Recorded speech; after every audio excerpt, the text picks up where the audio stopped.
Thing is I already got the folks' homework here. Rob, I guess you got their homework. On Thursday, we're going to have test 2. That's this Thursday, the 5th.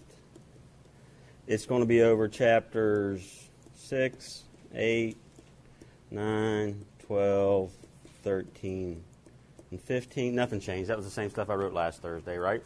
The thoughts for test 2 are posted. Okay. You need to bring some version of an ID, a calculator, no cell phone, and your tables and formulas.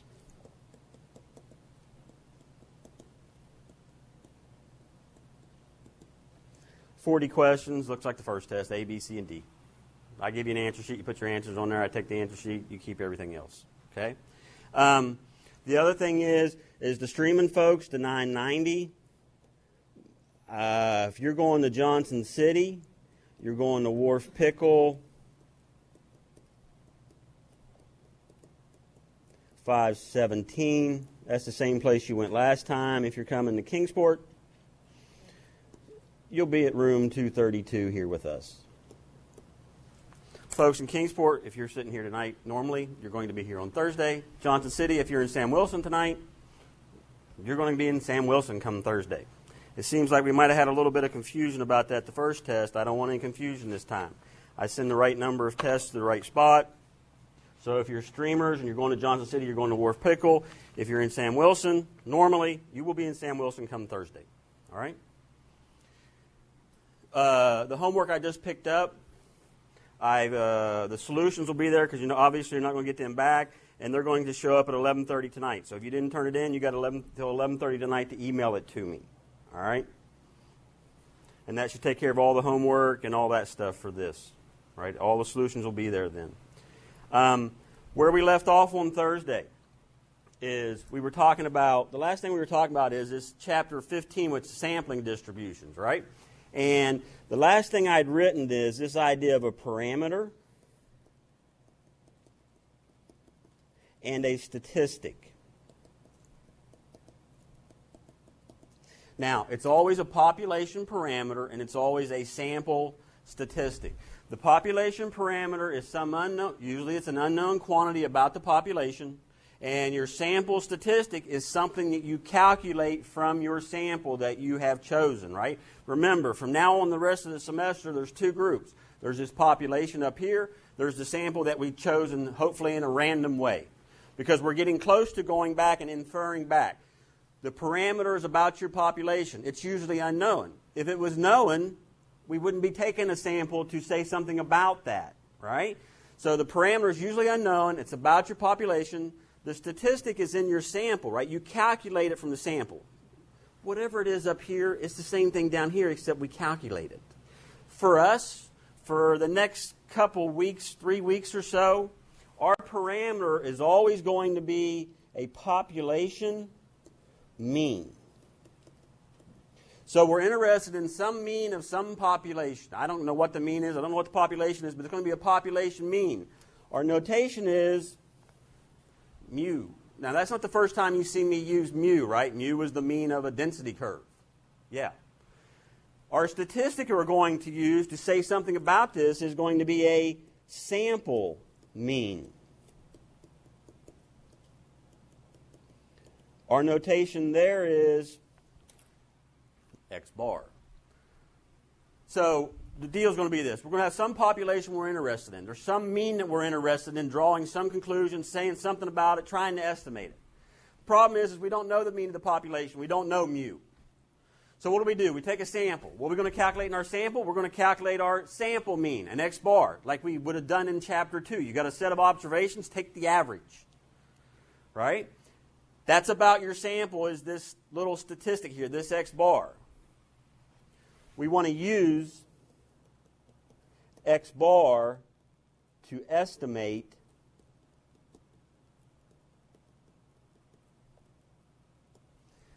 Now look, this is a standard procedure here. We always want to use a statistic, something we've calculated from our sample, to estimate what we want to know about our population, our parameter. We always use a statistic to estimate a parameter. Well, since we're interested in a population mean mu, we're going to calculate a sample mean x bar, and we're going to use x bar to estimate mu. We always use the statistic to estimate the parameter. Now, on your test on Thursday, where I give you a couple of these and I ask you, okay, what's a statistic and what's a sample? Please do not pick a population statistic or a sample parameter. I don't even know what the hell those two mean. It's a population parameter, it's an unknown quantity about your population, or it's a sample statistic where you've calculated something based off a sample. Now, do not freak out if the parameter, somebody actually gives you a value. I say they're usually unknown. They're not always unknown. Sometimes we actually know the population parameter. It can still be a number. The parameter is about the population, the statistics about the sample. That's our notation. We're interested in means here. Now, where we're going to start is this. All right, we're going to start with statistical estimation. Look, that's what the hell I'm talking about, using x bar to estimate mu. Using your statistic to estimate your parameter. All right? And something called the law of large numbers.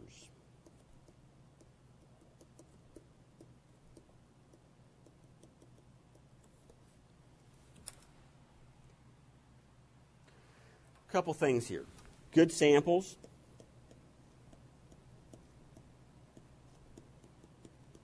Are randomly selected. We know that from previous chapter. They're randomly chosen. Somewhere chance was used. So x bar is a random variable. It's a numerical value from a random phenomenon. This idea of choosing a random sample is a random phenomenon. Okay? If it's a random variable, then it's supposed to be described by the behavior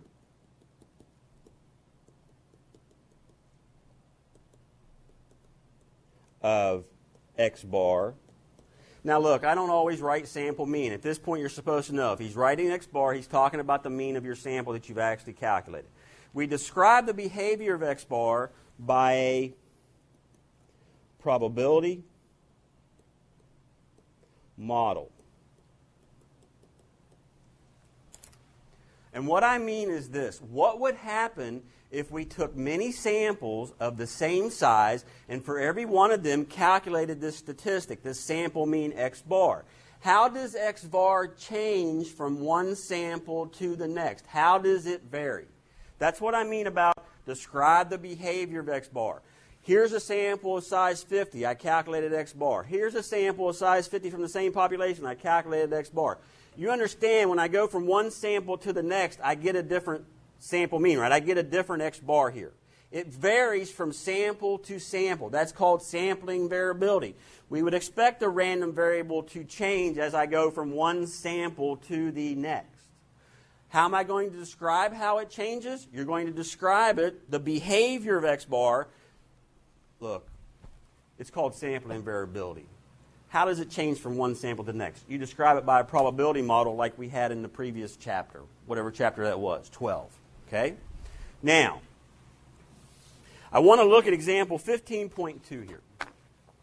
This is our first go at this idea of estimation, a sample, population, all this kind of stuff. It says, one of the reasons that winemaking is referred to as an art is because so many things can go wrong during production.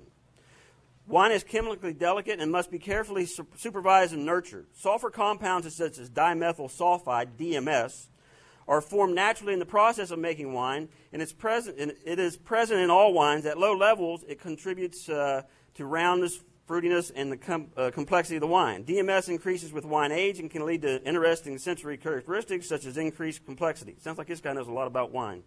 Unfortunately, at higher levels, it can contribute to a vegetable, cooked cabbage, onion-like, or sulfur smell. Anybody ever made wine? Your first go-around? Your shit will smell like vinegar and stuff. That's DMS. Yeah, not good. Okay? In restaurants, when you order a bottle of wine, you're often presented with a small sample of the newly opened bottle to confirm that there are no unpleasant odors, so it doesn't stink and you'll drink it. All right? Winemakers need to control DMS in wine and understand at what levels it causes a wine to smell bad. In other words, how much is in there, they know when you won't drink it. All right? Thus, winemakers want to know the odor threshold, the lowest concentration of DMS that the human nose can detect. Okay? People vary in their ability to detect DMS, and it's important to understand this variation. For example, wine aficionados often have sensitive palates and may have a lower than average odor threshold. Because different people have different thresholds, mine is different from yours. We start by asking about the mean threshold mu in the population of all adults. There's your parameter. Mu is the mean odor threshold of all adults. This is your parameter. That is a number about your population of all adults. Every adult must have some odor threshold. They must have some threshold that they can actually smell it in the wine. If I could actually measure every adult's odor threshold, we would have a value for this. All right? We would just add them all up and divide by the total number of adults that we have. We're not going to do that. Your population of all adults, that's too big. So somewhere along the line, somebody had to take a sample. It says, to estimate mu, here comes the statistical inference. We present tasters with both natural wine and the same wine spiked with DMS at different concentrations to find the lowest concentration at which they identify the spiked wine. Here, the odor threshold measured in micrograms of DMS per liter of wine for 10 randomly chosen subjects. Somebody just took a sample here, and your sample, okay, how large is your sample? How many individuals, how many adults do you have? N is equal to 10 adults, or 10 trained tasters. Those 10 are out of the population of all adults. So they have different ones, right? One person had 28, another one had 40, another one had 28, 33, 20, 31, 29, 27, 17, 21.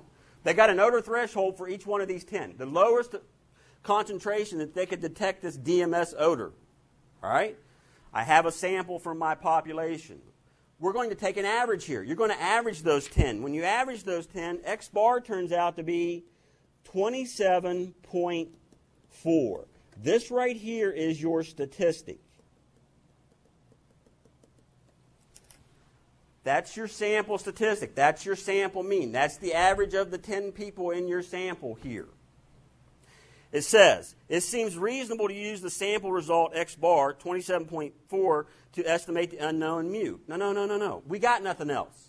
It's always reasonable for us to use our statistic that we calculated from our sample to estimate the parameter in the population that we don't know.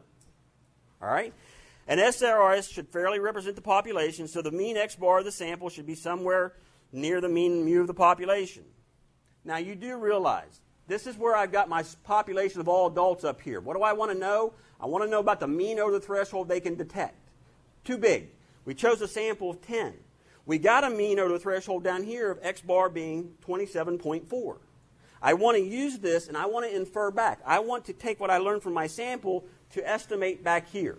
Two things. You do realize that when I do that, I would expect, since it's a random sample, my sample to be representative of the population. I know it's only 10, but I would expect it to be representative, right? I would also expect that the mean mu of the population is somewhere around 27.4. Do I expect to be exactly right based off of 10? No. The other thing you need to realize is,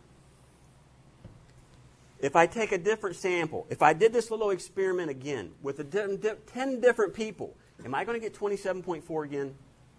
No. Let's say I do it a third time. Am I going to get the same as the first two? No. Every time I would do this, I would get a different X bar, right? So two things.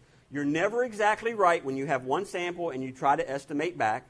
If you do it again and again and again, every time you do it, you get a different value, right? So then you're supposed to look at me and say, dude, what the hell did you write back here? You want to use your sample mean, X bar, your statistic, to estimate that population mean, mu? You're never exactly right, and every time you take a sample, you get a different answer, and you really want to do this? Yeah, I want to do this. What's going to save us here? Probability. Our first go at doing this. All right? So is everybody clear with what we just had there? I mean, that's right out of there. There's my parameter. There's my statistic. I want to use it to estimate. Seems like a hell of an idea. They say reasonable. It seems like a good idea to me. Right? I know the sample's small, but it seems like a reasonable idea. I want to bring you here to page 348. Because I've told you have to know this definition for your test. And the definition is law of large numbers. This is the first reason that this idea that we have about taking from what we learned in the sample to infer back. Now remember, this is a random sample. Hell, it's not voluntary response. It's not convenience. It's a random sample. Why is this a good idea? The law of large numbers is the first reason why this is a good idea. It says, draw observations at random from any population with a finite mean mu, some number, whatever it is. As the number of observations drawn increases, the mean x bar of the observed values tends to get closer and closer to the mean of the population mu. So, what it's telling you is as n,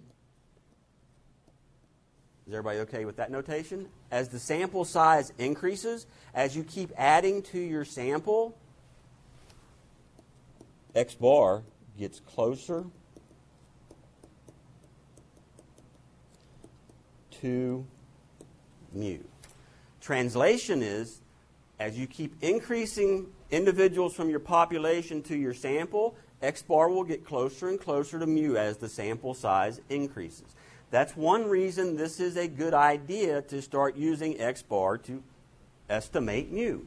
Because if I can take a large enough sample, if I have enough money and time to take a larger sample, my estimate gets better. What's the best thing can happen here? Does anybody know what a census is? That's when you sample. That's when you take everybody in the population, right? So you just keep adding individuals from the population to your sample, and I know the law of large numbers tells me that x bar gets closer to mu. So the larger the sample, the closer x bar gets. This is one reason. The law of large numbers is one reason why this is a good idea. Now, I'm not going to get crazy with example 15.3.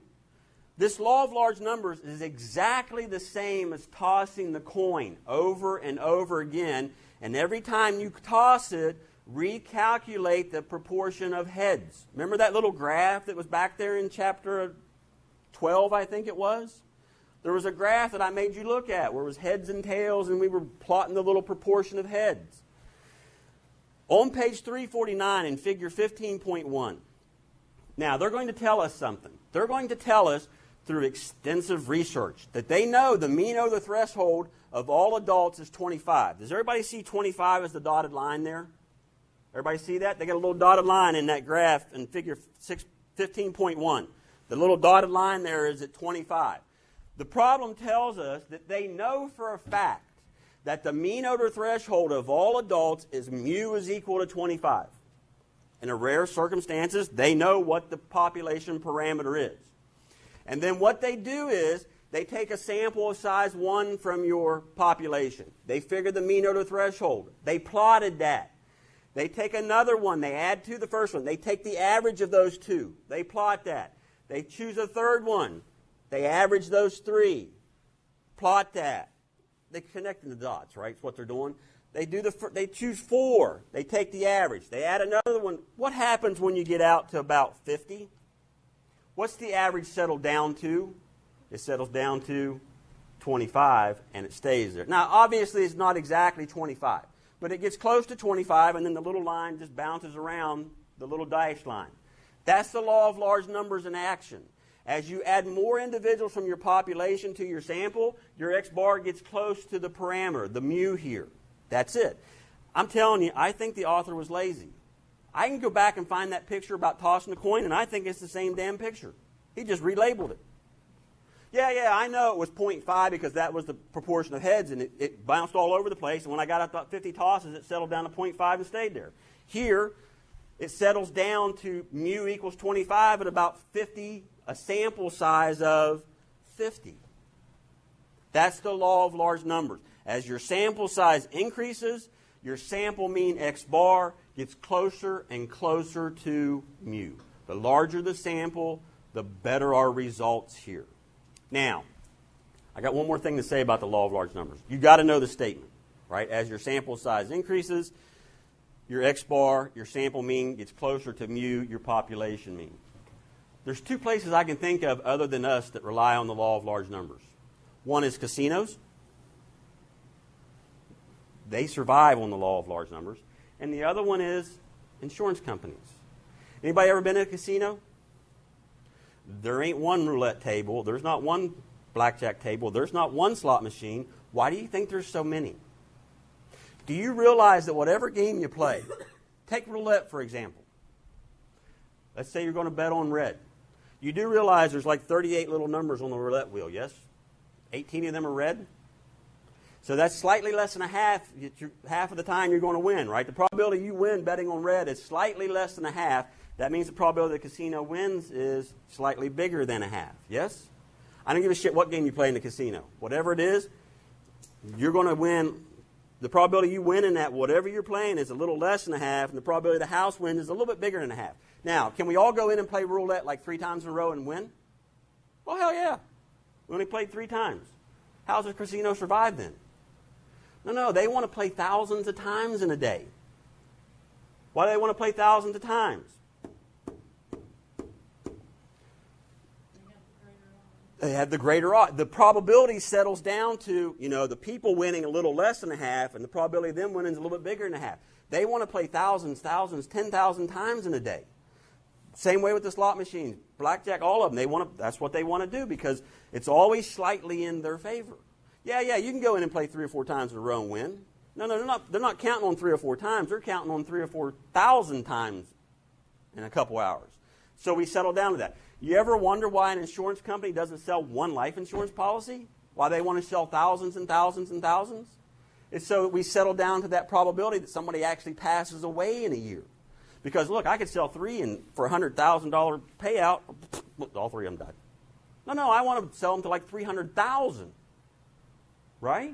I want to sell 300,000 life insurance policies. So now we're down to that probability of a person dying in a year is whatever that probability is. Not like the 3 I had died and I'm out 300,000 and I only charged them $20 a month. That's the 2 places.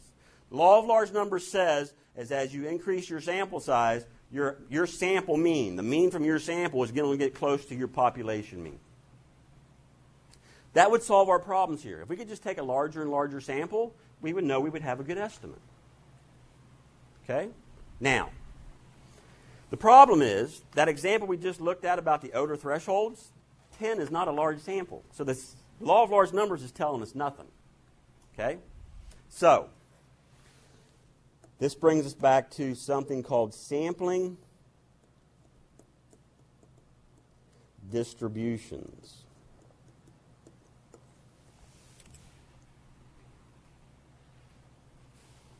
Look. I'm going to try to make this as simple as possible here. N equals 10 is small.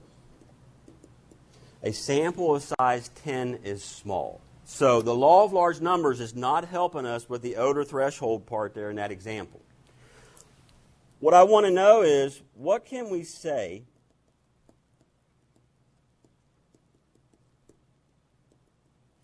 about our statistic x bar from 10 subjects, 10 individuals, as an estimate of mu. Now, I'm still working with that odor threshold here, okay?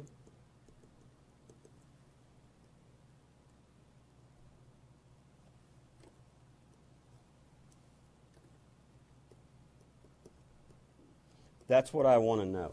Because the law of large numbers is not helping you. Hell, I don't know if anything's close here. 10 is a small sample. Law of large numbers is not kicking in here. So what can we say about x bar from just 10 subjects as an estimate of mu? Well, what I want to know is what happens to this x bar if I do this over and over again? Look, I want to describe this regular pattern, this regular distribution of values that X bar settles down to if you do this over and over again. I want to describe to you how X bar changes from one sample to the next. All right? Now, here's what they've done, and I'm going to go to page 351. There's a picture at the top of the page. There's three parts to this picture. The left-hand side there is your population. That's all the adults. And what they're going to do is they're going to start taking samples of size 10 from that population and performing that experiment on them. That's the second column there. You see the first sample, the first simple random sample of size 10 gave X bar to be 26.42. So the first time they did that experiment on an SRS of 10, they got a mean odor threshold for your statistic being 26.42.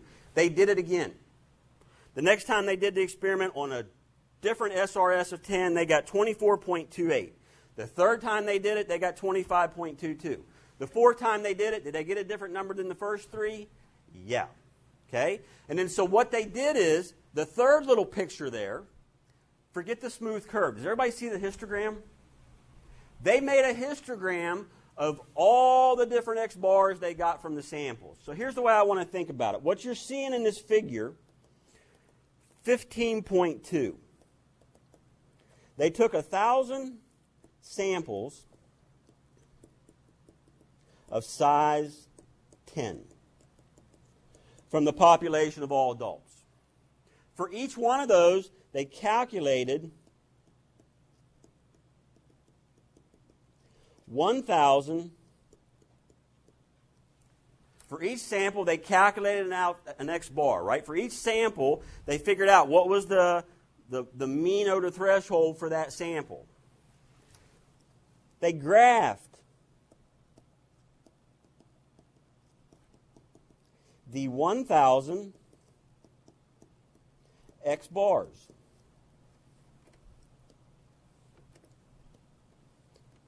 That's your histogram. It's 1,000 numbers. I don't give a shit that they came from samples and X bars. I got 1,000 numbers here. We made a histogram of them. Right? Like I would have done back in chapter 1. And then I'm looking at this histogram. Right? What do we always talk about with a histogram? You talk about shape, center, spread, possible outliers, right? I'm all the way back to chapter 1 on you here. So when I look at that histogram in figure 15.2 on page 351, what's the shape?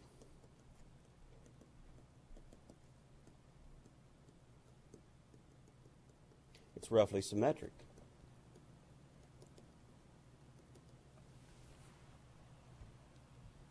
Now, I'm going to give you a little more here because they actually do all the work here.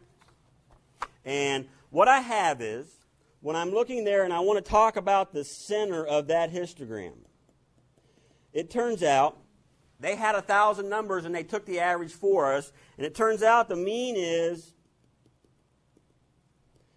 24.95. Notice how close it is to the mean being 25 that they told me in the other problem that the mean or the threshold of all adults is. It was 24.95. That is the mean of the 1,000 X bars. Right? You got 1,000 numbers. They took an average of those 1,000. The spread,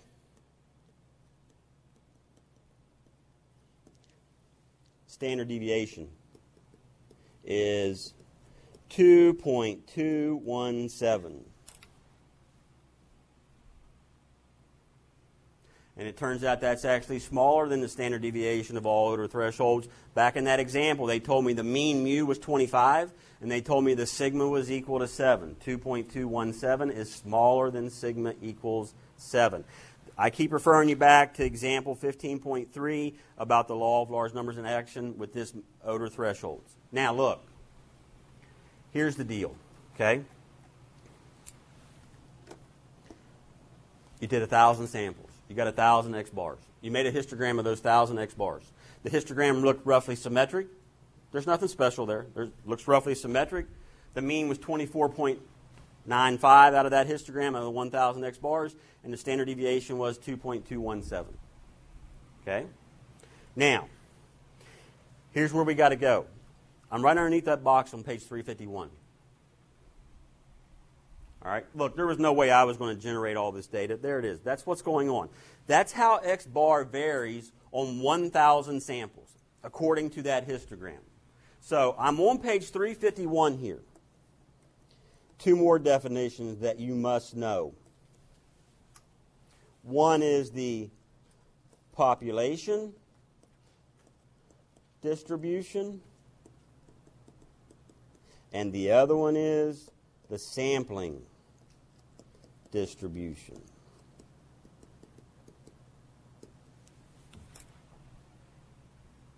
Okay? I'm going to start with the population distribution. Now look, you already know it. That's all that shit in chapter 3. All those normal curves, all those normal distributions. Remember I told you back in... Stop just a second. Everybody look at me for just 1 second. Back in chapter 3, right, we had the histogram, and then we approximated the histogram with the density curve, yeah? The histogram is about your sample now, right? The histogram is about your sample. The density curve is about your population back from chapter 3. Remember, because we made a histogram, and maybe we only had like 50 observations, and somebody made a histogram, and then we smoothed it out, right? So the histogram is telling you about your sample. You make a histogram for the data from your sample. The density curve is actually describing everybody in the population. The density curve back there was describing the population distribution.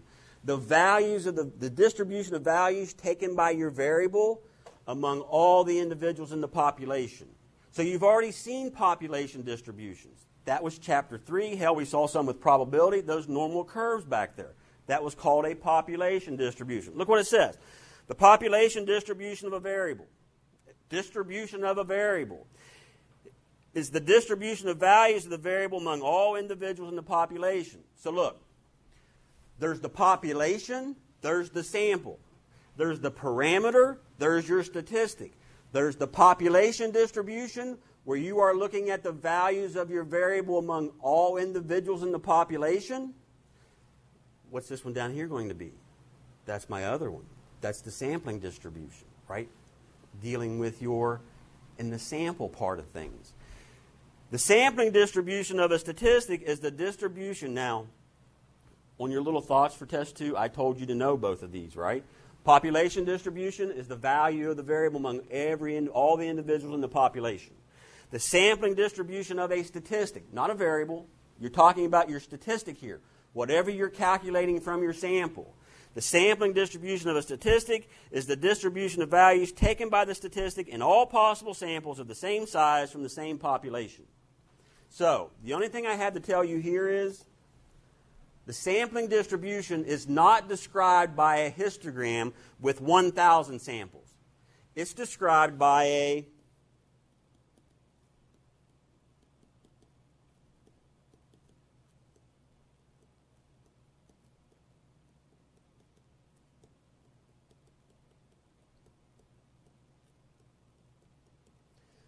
just like your population distribution is described by a density curve, your sampling distribution of your statistic, whatever statistic you're looking at here, is described by a density curve.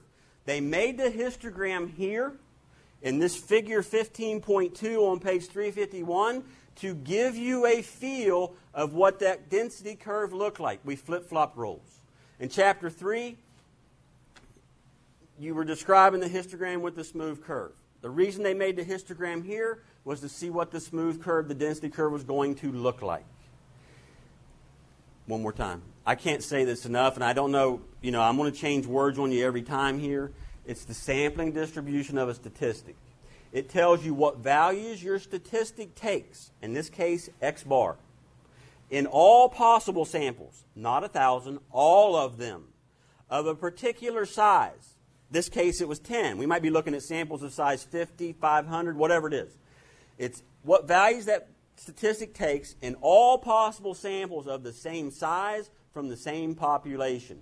What the sampling distribution of your statistics telling you is, it tells you how X bar varies from one sample to the next. It tells you what values X bar can take, and it tells you how often it takes them. That's what a density curve does, right? So there's two. Population distribution, the value of your variable among all individuals in the population. Sampling distribution of a statistic, Tells you what values your statistic takes in all possible samples of the same size from the same population. And it is described by a density curve. Is anybody wondering why I wrote this here and I didn't write it for population distribution? It's because of the picture in the book. I don't want you to think the sampling distribution is described by a histogram. That was only 1,000 samples. There's way more than 1,000 samples of size 10 of adults in the United States, in case you didn't know. There's millions and millions and millions. And then the possible values of X bar are described by that density curve that's drawn in there. Now look, this is a hard one for students to swallow. Yeah, I got that. We just made some crazy freaking moves here. All of a sudden I got a population. It's got a population distribution. There's a variable I'm interested in up here. I'm interested in the mean of that variable up there. Too big, can't deal with it. Parameter, right? So I chose a sample. Yeah? We're going to calculate our statistic down here. In this case, we're using X bar. Well, the sampling distribution lives down here. That tells you how X bar varies from one sample to the next. It varies according to some density curve. Okay? Well, the sampling distribution we're going to be interested in for quite a while here is the sampling distribution of X bar. Now, when I write that, I'm expecting you to know I'm talking about the sample mean, the mean of your sample. I'm expecting you to know that that is my statistic. It's always the sampling distribution of some statistic. Our statistic here is X bar, a sample mean. It's described by a density curve. What's the two most important things you can tell me about a density curve? It's mean and it's standard deviation, right? So, the mean, now look, it's denoted with a mu, because anytime I give you the mean of a density curve, it's always mu. To make this one so that you know it's your statistics X bar, it's subscripted with an X bar. Ooh, that's the mean of the sampling distribution of X bar. Turns out that is equal to mu. That's the mean of your population distribution. The standard deviation, I always use sigma for the standard deviation of a density curve. I subscript it with X bar because that's my statistic here. Its sampling distribution is sigma over the square root of n, where you have an SRS of size n. From now on, all our random samples are SRSs. Things are good for simple random samples. So I've just told you two things about your density curve. I told you what its mean is. Its mean is equal to the mean of the population. I just told you what its standard deviation is. You take the standard deviation of the population and divide by the square root of the sample size. We're going to have to know these two. Now, facts. Number one, when I tell you that the mean of your sampling distribution, X bar, is equal to the mean of the population, in English, what I'm telling you is that X bar is an unbiased estimator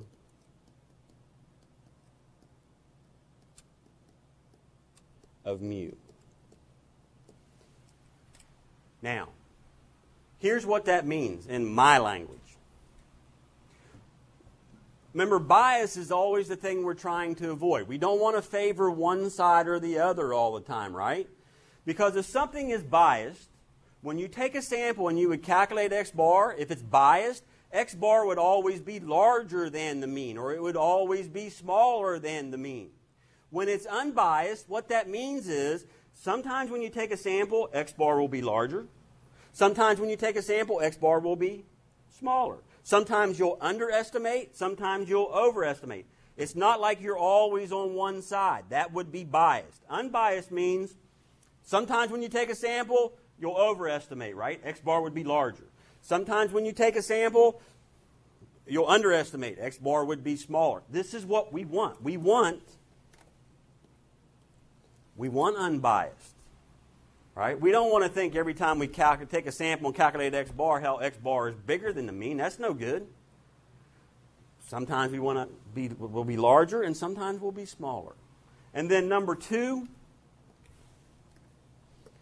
when we tell you that the standard deviation of your sampling distribution of x bar is equal to the standard deviation of the population divided by the square root of your sample size, what I am telling you is, now, I know you don't remember shit that I told you last Thursday, let alone a month ago. I understand that, so I'm going to remind you. When we were talking about sampling, okay, somewhere along the line at the end of that chapter, when we learned about simple random sample, stratified, systematic, multi-stage, all that stuff, at the end of that chapter, one of the things I wanted you to remember is larger samples give more accurate results. Do you understand the larger that n in the denominator gets, and in other words, the larger your sample size gets, what happens to your standard deviation? It gets, right? So the larger my sample, the less spread there is. Yeah, right? There's the formula that tells you averages are less variable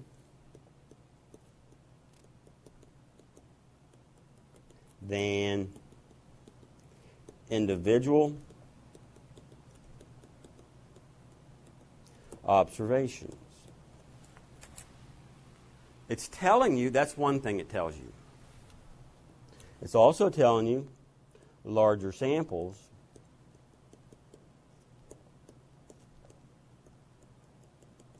give more accurate results because we are decreasing the sample size. Which one has a smaller standard deviation? If sigma stays the same, if n is 100 or n is 1,000. When n is 1,000, you're dividing by a larger number, right? So we made everything smaller. Yeah, I'm going to go there with you. I've got sigma divided by the square root of n. The larger that n is, the smaller that number that I get when I do the division becomes, right? N equals 100 is good. N equals to 1,000 is even better, right? That'll make the standard deviation smaller, right? So the larger that sample size is, the smaller your standard deviation. Does anybody know why I'm doing this? I got the density curve here in my hands, right? Remember, this right here is controlled by the standard deviation, yeah? The smaller the standard deviation gets, things get pushed in on the center, don't they, on the mean? Yeah. The larger my sample size, the smaller the standard deviation. That density curve gets pushed in and it's real tall. One more thing here while we're looking at this. Just as a side note to this little fact. To cut the standard deviation of your sampling distribution in half, maybe we want to cut it in half. You need 4 times the sample size. Usually people think if you want to cut something in half, you divide by 2. You do something about 2. The reason it's 4 and it's not 2 is 4 is in the square root. What's the square root of 4? Right? So if it's 4 times 100, the square root of 4 is 2. It'll be 2 times the square root of 100. You'll cut everything in half. Now, the only thing we're missing here with this sampling distribution, well, look. It's described by a density curve. The density curve has a mean and it's got a standard deviation, right? What's the shape? Well, it turns out that's what we're interested in now. Anybody got any idea what the shape has to be? All right, what's my favorite density curves? Oh, they're always normal shit. That's the one we know how to calculate stuff with, right? They're always normal. So here's the deal. If we have a population distribution that's normal with a mean mu and a standard deviation sigma. These are the ones we've been working with. Remember, that's the distribution of the values of the variable among all individuals in the population. It's normal. It has a mean mu and a standard deviation sigma. And then all of a sudden, we say, well, we're going to choose an SRS of size n. Where does that take us? That takes us to the sampling distribution of x bar. Because remember, mu is your parameter, x bar is your statistic. As soon as you start taking samples of a particular size, that takes you from the population distribution, to your sample, to your sampling distribution. It turns out that this guy here is going to be normal. In other words, taking samples of a particular size does not screw up the normality. If it started out as normal, you start taking samples from a normal population, it's going to be normal. And it has a mean mu and a standard deviation sigma over the square root of n. Yeah, that's your mu sub x bar and your sigma of x bar. That's all we've done is we started taking samples of a particular size. So what it's saying is, if your population distribution is normal, your sampling distribution is normal. Look, I already told you these two. I told you that and that. I'm telling you about the shape here. If you have a variable in the population, and we know that the variable follows a normal distribution, then when you start taking samples of whatever size, 6, 10, 22, 37, 48, whatever it is, then this sampling distribution of your statistic, your x bar down here, will also be normal. Okay? That's half. And while I'm here, I got a thought for you.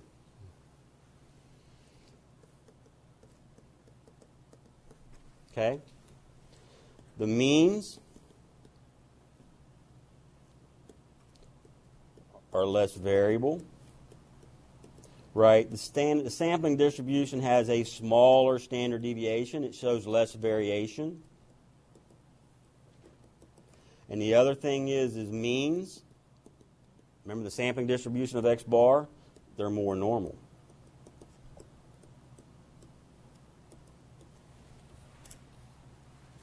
Okay? Now, the only thing I have left here, well, actually I have two things. This is just building up to what we're doing here. Now look, I know I've said a lot of stuff. All right? When I'm done with this chapter, I'm going to come back and tell you exactly what we need to be able to do out of here. I just couldn't tell you, okay, here they are. I had to show you the little pictures, give you a feel for what that sampling distribution looks like. All right? Here's the thing. What if the population distribution is not normal? In other words, what happens if it's not single peak, symmetric, bell shape, satisfies the 68, 95, 99.7 rule? What can we say about the shape of your sampling distribution then? We know if we start with normal, the sampling distribution is normal, right? The population distribution, that was what I just told you. Well, what helps us here is something called the central limit theorem. And I'm on page 355.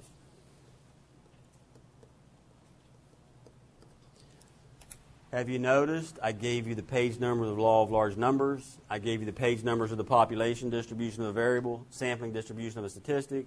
I've given you the page number of the central limit theorem. If anybody had looked at my thoughts for test 2, I told you, look, you got to know what these things are telling you. All right? Now, here's what it says. All right? It says, draw an SRS of size n from any population with mean mu and finite standard deviation sigma. It's not telling you anything about the shape. It's saying choose a simple random sample from a population that has a mean mu and a standard deviation sigma. Not saying anything about what the shape of that distribution looks like. It says the central limit theorem says that when n is large, the sampling distribution of the sample mean x bar is approximately normal. So what it says is, as when n, your sample size,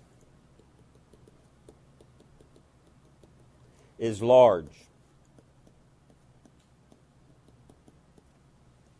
The sampling distribution of X bar is approximately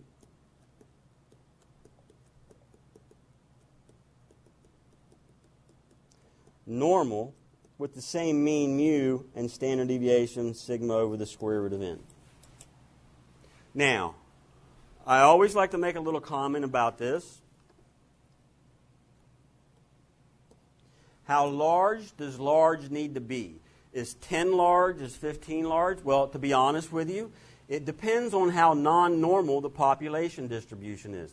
The more non-normal it is, the larger your sample size needs to be. With that said, whatever they're telling me to use as a sample in the book is large enough to assume things are normal. And when I mean things, if they're telling me to take samples of size 10 or 12 or 15, then if that's what they're telling me to do, then that's enough for me to assume that the sampling distribution of your sample mean X bar is approximately normal with the correct mean and standard deviation. Now, I want to take a look at something here.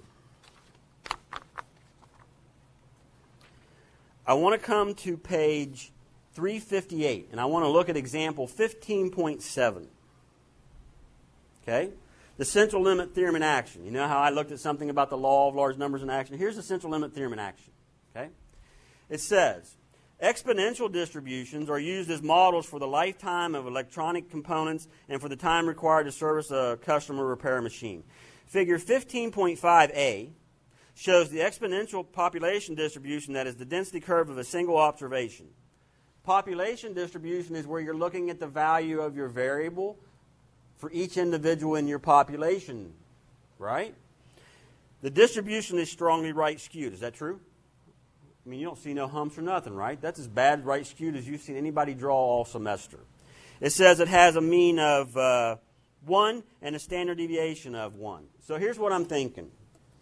In this example, in figure 15.5, part A, you're looking at a population distribution that is as non-normal can get. It is right skewed very badly. It has a mean of 1 and a standard deviation of 1. Right? That's what they're telling me. Let's think about this as the time to wait on a customer. Obviously, most of the times are short, and as the time increases, there are fewer and fewer that have to wait longer and longer, right? That's what this distribution is showing me here, yeah? Now, take a look at part B. Part B is no longer the sampling distribution. In part B, you're looking at samples of size 10. So you just had an SRS of n equals to 2. So you took samples of size 2 and you took averages over 2. Right? So now you're looking at the sampling distribution of X bar. Now, you're looking at it, does it look normal to you or is it still skewed to the right? It's still badly skewed to the right. Does it have a hump at least? Yeah, at least it's got the hump, right? So it's still right skewed.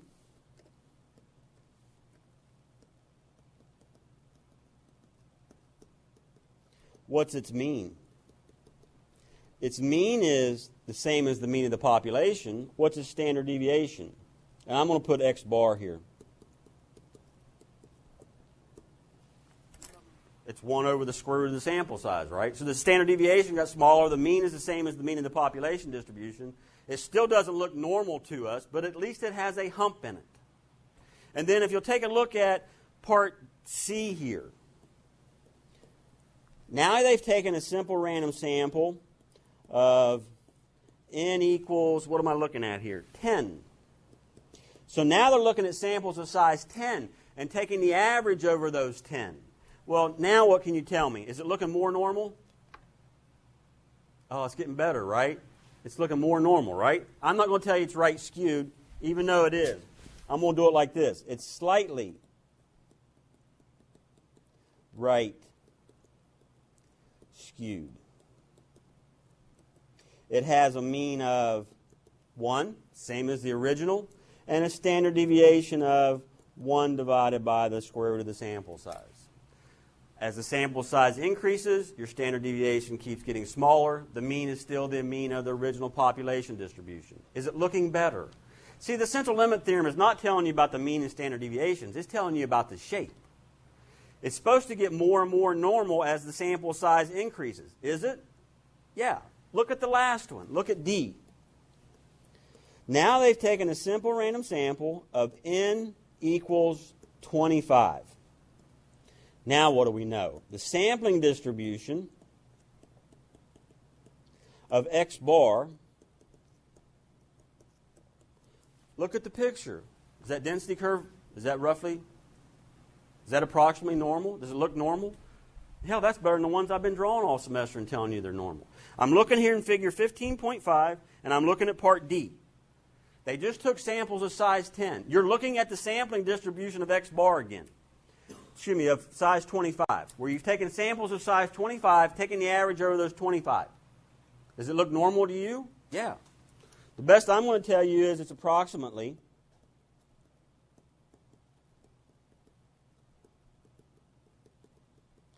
normal with a mean of 1 and a standard deviation of 1 over the square root of 25. And approximately normal means close enough for us. This is the central limit theorem in action. You started out with a population distribution that was strongly right skewed. You started taking samples. So first you went to 2, still looked bad, still right skewed badly. Then you went to samples of size 10. It's looking a little more normal, still slightly right skewed. We get up to samples of size 25 here, and that looks like any normal picture anybody drew you all through the book. That's what it does. As your sample size increases, the sampling distribution gets more and more normal looking. And when you're here, when your sample size is 25, hell, it looks normal. That's what the central limit theorem guarantees for us. Okay? Now look, here's the thing. The bottom line is this. For us, the sampling distribution of x bar, it's going to be approximately normal, worst case. So then what do we do with normal distributions? Don't we find areas under the curve? Yeah, we're going back to chapter 3. We're going back to probabilities out of chapter 12 there. You're going to have problems like that. So before I work any problems here, the best I can figure is out of this chapter, you need to know what a parameter is and what a statistic is. Remember, the parameter is about the population, usually unknown. Your statistic is about the sample. That's something you calculate from your sample. We always want to use our statistic to estimate our parameter. Anybody ever wonder why I'm doing this? It's because I got the population up here, man. My sample's down here. I calculate the statistic, and I want to use it to estimate my parameter, right? You've got to be able to identify parameter and statistic. Okay? You've got to know what the law of large numbers says. Remember, that was our first thought about why in the hell all of this in this chapter is a good idea. Remember, it says, as your sample size increases, your x bar gets closer and closer to mu. Okay? And then you got to know what a population distribution is. Remember, the population distribution is the distribution of the value. Look, it's the population distribution of a variable. It's the distribution of the values of the variable among all individuals in the population. Here's the way I think about the population distribution. You're looking at one person at a time, one individual at a time. And then you have the sampling distribution of a statistic. Now you're not looking at one at a time, you're looking at n at a time. The sampling distribution of a statistic is the values taken by that statistic in all possible samples of the same size from the same population. Look, x bar is a random variable. Anytime you choose a sample from whatever population you're looking at, can anybody tell me what the x bar is going to be before we calculate it? X bar is unpredictable at any stage. At any sample, x bar is unpredictable. Does it settle down to a regular distribution of values? Remember, look, this is taking you back to the beginning of probability. A random variable is supposed to come from a random phenomenon. A random phenomenon is supposed to show you this chance or random behavior. Is x bar showing you random behavior? Yeah. At any step, any sample, you can't tell me what the hell X bar is. Does it settle down to a regular distribution of values if you do it over and over again? That's the sampling distribution. That's the regular distribution of values that it settles down to when you keep taking more and more samples and calculating X bar. Actually, that sampling distribution is all possible samples. Okay? Now, you got to know what the central limit theorem says. So what do I got? Parameter, statistic, law of large numbers, population distribution, sampling distribution. What do they say? What do they mean to us? And then the sixth one is, what's the central limit theorem say? Look, it's telling you about the shape. What it's telling you is, when your sample size is large, this sampling distribution will be approximately normal with a mean of mu and a standard deviation sigma over the square root of n. Now, there's a number 7, right? That was 6. The seventh one is normal distribution calculations, z-scores and the like.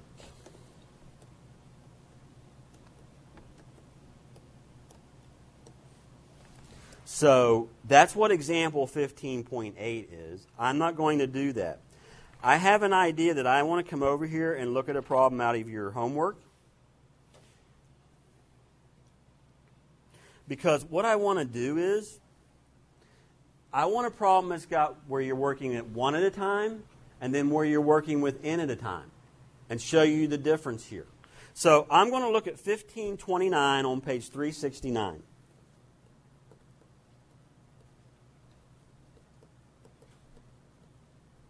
Okay?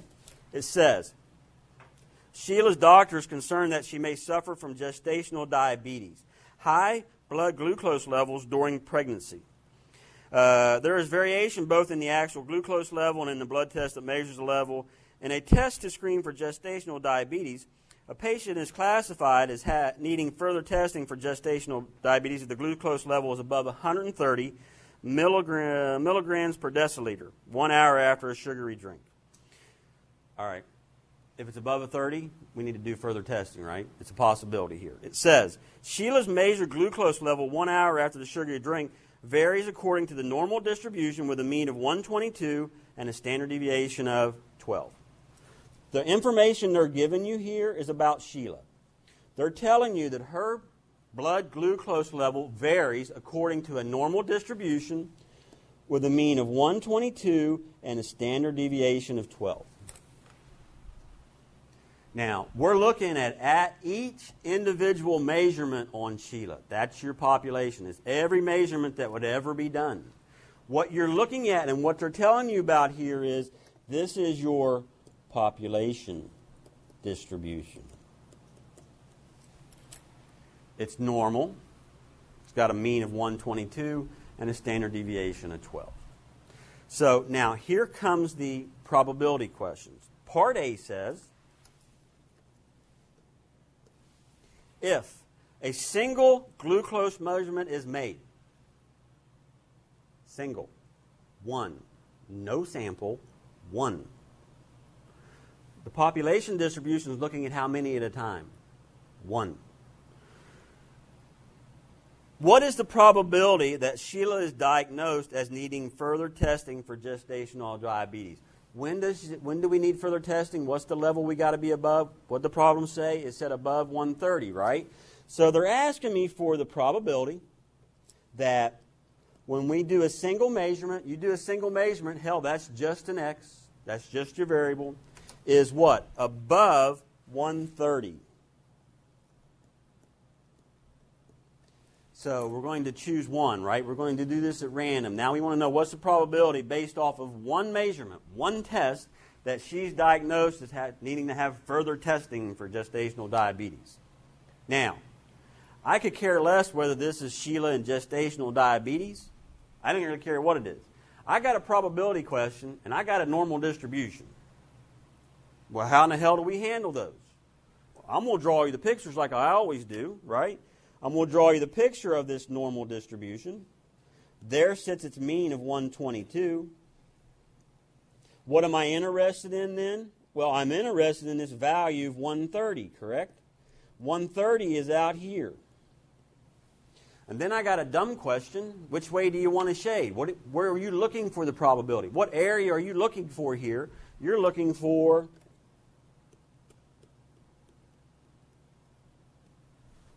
that area. The next step is always to calculate a z-score. Find out how many standard deviations above the mean 130 is.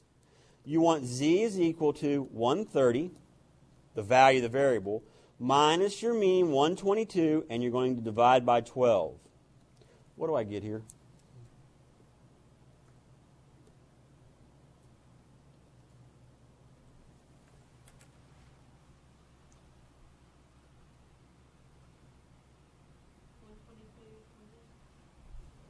Oh, no, you're going to take 130 minus 122. So 0.67 rounded. That's my z-score. So that's telling you 130 is 0.67 standard deviations greater than 122, right?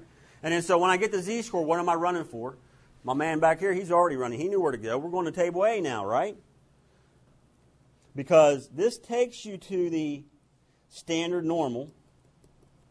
The mean is 0.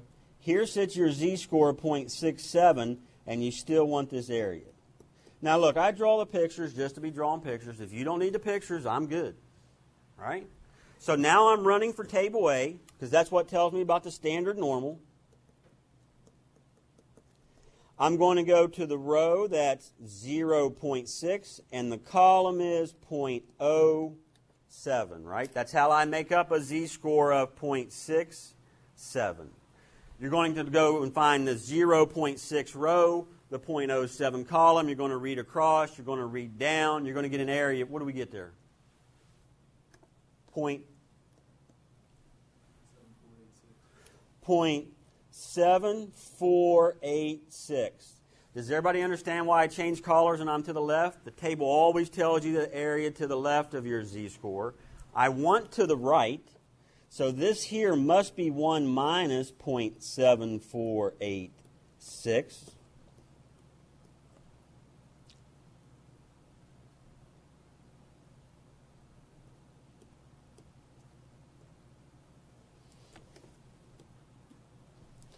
So I'm getting 0.2514, right? So the area to the right is 0.2514. The proportion to the right is 0.2514. The probability based off of one measurement that she's going to need further testing, in other words, her glucose level is above 130, is 0.2514, right? Once I find that number, I just come back up here and find out where my question was, and this answer is 0.2514. If you want, it's 25.14%. Depends on what your answers look like. If they're decimals, leave it alone. How likely is it, based off of Sheila's glucose level following that normal distribution, that on one test that she has a glucose level above 130? It happens 25% of the time, right? It's kind of likely that she might have to be tested again. Yeah? Now look, you see that problem right there? It got nothing to do with this chapter. Oh no, it's in this chapter, but it's got nothing to do with this chapter. That problem right there could have been in chapter 12. Remember we were doing the things about random number generators, heights of young women. You just turned one in to me on the homework before. This one here about thorax lengths or something like. This problem could have been back there. How many were we looking at a time here? You understand why I'm making a big deal about this? One at a time, hell, that's just a problem we already know. You're looking at the population distribution. And now we look at Part B. And Part B says, if measurements are made on 4 separate days. Now, I'm going to, look, I'm bad about reading words to you. Because now, how are we going to separate out what the hell's going on? Well, in the first Part A, it says, if a single. Now, look, if you don't know single means, we got problems. You're looking at one at a time. You're dealing with the population distribution. You see where it says, if measurements are made on 4 separate days, and the mean result, they're trying to point this all over the place to you that tells you, look, you're looking at how many at a time here? You're looking at 4 at a time. is compared with the criterion 130 milligrams per deciliter. What is the probability that Sheila's diagnosis needing further testing for gestational diabetes? So how many, look, at this point, that's what I always ask. Are we looking at one at a time, or are we looking at n at a time? Well, here you're looking at n equals 4. Everybody clear with that, right? It's two places you know they're looking at more than one. First off, they say 4 separate days, and then they say the mean result. They're talking about the mean result of those 4. They're talking about an X bar here. So you're no longer talking about the population distribution. You're looking at the sampling distribution of X bar. Yes, and it's the sampling distribution of X bar with n equals 4. So what do we know? What's the shape of this sampling distribution? You remember the population distribution was normal. That means this one's normal. Its mean is the same as the population distribution. It's 122. The only thing that changes here is the standard deviation. It is 12 divided by the square root of. Everybody understand where my numbers comes from? It's the standard deviation of the population distribution divided by the square root of the sample size. It's sigma divided by the square root of n. So what is this? This is normal. 122, that's 6 divided by 2, which is, that's 12 divided by 2, which is, you didn't change the mean. What did you just do? You just pushed the distribution in. Instead of the standard deviation being 12, now it's 6. Same shape, normal. Okay. It should be 3. Talk to me. You got a question? Mike, shouldn't that be 122 and 3? Because 6 divided by 2 is 3. Is that not 12 divided by 2? Yeah. Oh, never mind. No, hey, I could be drinking on Tuesday evening. No. No, You always correct my... No, you got to keep me straight because I just keep it talking. Thank you. You made me... I wanted to say it was 6 or 2 or 3. It's 12 divided by 2, 6. Okay? Now, the only difference between this one and the one before it is that 6 is 6 instead of a 12. It's still normal. It still has the same mean. What's the question asked? Now you're going to compare the mean. I want the probability that... Does everybody understand why I'm putting an X bar there? I'm trying to confirm in your head still that you're looking at a sample of a particular size and taking an average over that. Because it says you want to compare the mean result to the 130. I want to know what's the probability that the mean is greater than 130. Now look, is anybody going to know that you wrote an X bar there? The hell no. This multiple choice test, ain't nobody going to know. I'm writing this so that when you go home that I see this, oh, well, shit, I'm looking at an average. I'm trying to get everything stuck in your head. You're not looking at the population distribution anymore. Okay, so now I start drawing you pictures. Because, again, I could care less whether this is Sheila's gestational diabetes, blood glucose. I could care less. I could care less whether you're looking at 4 at a time. I got a normal distribution and I got a probability question. How do we handle those? Well, I draw you the normal distribution. Here it's normal, mean 122, standard deviation 6. Remember, you're working with the sampling distribution here, where n is 4. The mean is 122. You're interested in 130. You're going to shade to the... What happens now? The same has happened the other 72 times we've worked a problem with a normal distribution. You got a z.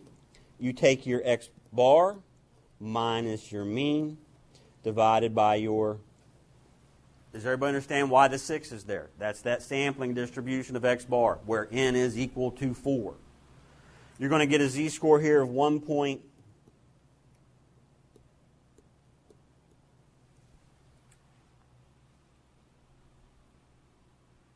I wrong? Isn't 8 divided by 6 1.34? Oh, I rounded up, sorry. I was correct. It's 1.33. So what this is telling you is that 130 is 1.33 standard deviations greater than the mean of 122. Okay. Every time I calculate a z-score, whether it's the sampling distribution or the population distribution, I'm still going to the standard normal. And again, if you don't care drawing pictures, don't draw them. I don't care. All I care is you get the right answer. You're running the table A here, right? You're going to table A. What row am I going to? I'm going to the 1.3. I'm going to the column of 0.03. So I'm going to find the 1.3 row, the 0.03 column. 9082. It's always to the left. I want to the right. 1 minus 0.9082 is 0.0918. Is that area to the right? That means that's the probability. Right? So I just go back up the page here. I got 0.0918 if I did that correct. That means this is 0.0918.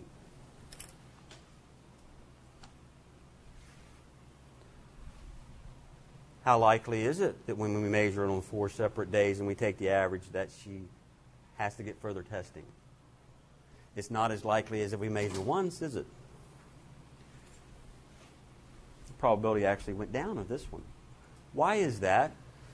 The only thing it changes is the standard deviation got smaller. We pushed it in, right? So that 130 is further out the tail. There's less area to the right. I mean, it's not a shocker why the problem worked out like it did. Now, I'm going to write something down on the next page. Because to me, they're all done the same. It's always now is, am I looking at one at a time or am I looking at n at a time? And whatever n is, I mean, that's your sample size, and we go from there. If for some reason they don't tell me the population distribution is normal, they better be giving me an n at like whatever size they tell me to use, I'm going to use it. Right? If n is 10, if n is 15, if n is 20, that's what I'm going to use. And I'm going to tell you all my answers at that point are approximate. Here they're exact because the population distribution was normal. Okay? Now, the only other thing I wanted to write here, okay, is this. Is when you're looking at a population distribution that's normal with a mean mu and a standard deviation sigma, this is the one we've been working with since Chapter 3. Yeah, I know in Chapter 3 they asked me about percentages, proportions. It was still population distributions. The z-score I used is this. That's the z-score we've been using all along, right? You take the value of the variable you're interested in, you subtract off the mean, you divide by the standard deviation. Let's say we have the sampling distribution of x bar. We know it's normal. It has a mean mu and a standard deviation sigma over the square root of n. Where n is you got an SRS of size n. That's your sample size here. What z-score did I just use?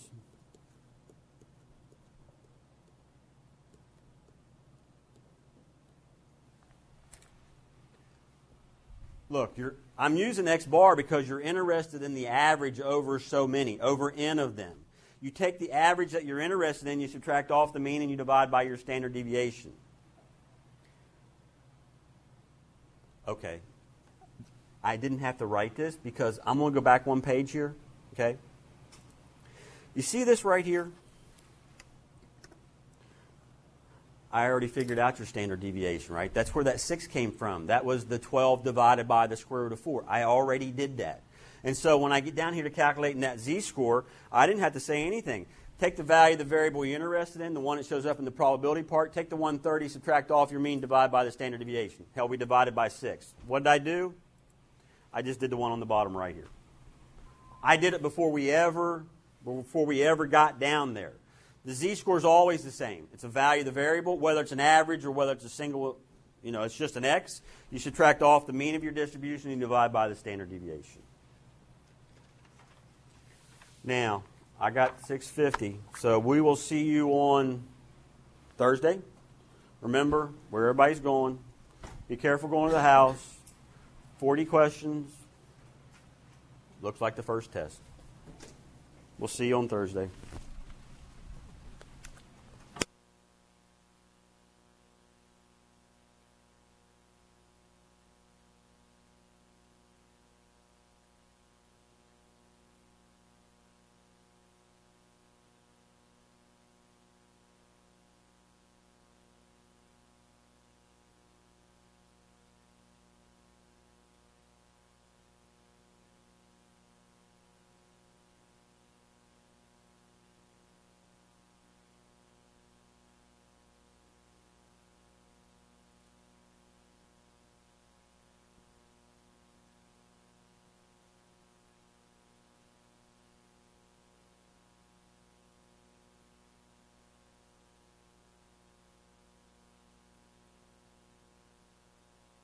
Hey, Rob. Rob. Hey, Mike. Hey, when